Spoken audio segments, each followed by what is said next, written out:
Il y a une grande misère estudiantine qui dure depuis longtemps. Et aujourd'hui, elle provoque des drames personnels qui sont terribles. Et malheureusement, le cas de cet étudiant n'est pas isolé. Il y a des suicides qui sont nombreux. Et puis surtout, il y a un sentiment général des étudiants qui pensent que de toute façon, ils n'intéressent pas le gouvernement.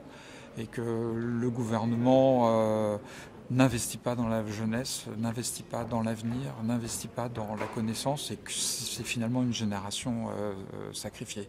Et c'est ça qui est le plus dur à vivre pour eux, qui font très souvent des efforts énormes pour poursuivre un parcours dans l'enseignement supérieur, et qui ont le sentiment d'être une charge supplémentaire pour l'État. Il y a une forme de mépris qui est aujourd'hui insupportable pour les étudiants.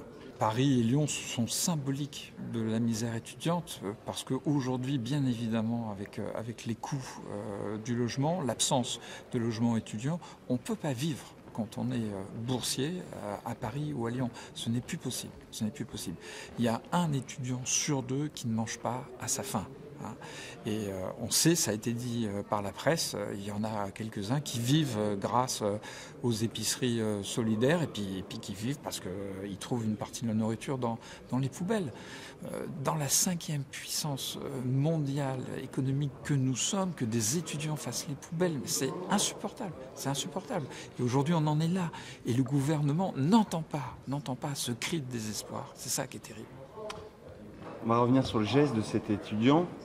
Amélie de Montchalin, sur notre antenne ce matin, dit « Ce n'est pas un acte politique, il ne faut pas s'en servir comme pour mobiliser, agiter ». Qu'est-ce que... Ça montre bien tout le décalage qu'il y a entre ce gouvernement et ce que vit la population au quotidien.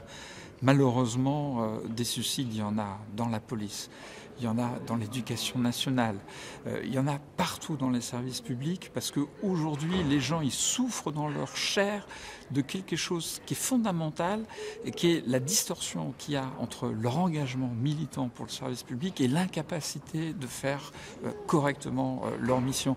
Et c'est ça qui vivent individuellement et qui provoque de temps en temps des ruptures comme celle que vous évoquez.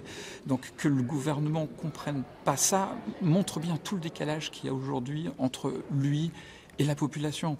On est à la veille, je le crains, d'un nouveau grand bouleversement social qui sera comparable à celui qu'on a déjà vécu avec les Gilets jaunes et pour lequel le gouvernement n'a rien compris. Il n'a rien compris. Il a lâché 16 milliards pour avoir la paix sociale, mais il n'a pas compris le message social qui était envoyé. Et on va revivre la même chose. C'est insupportable.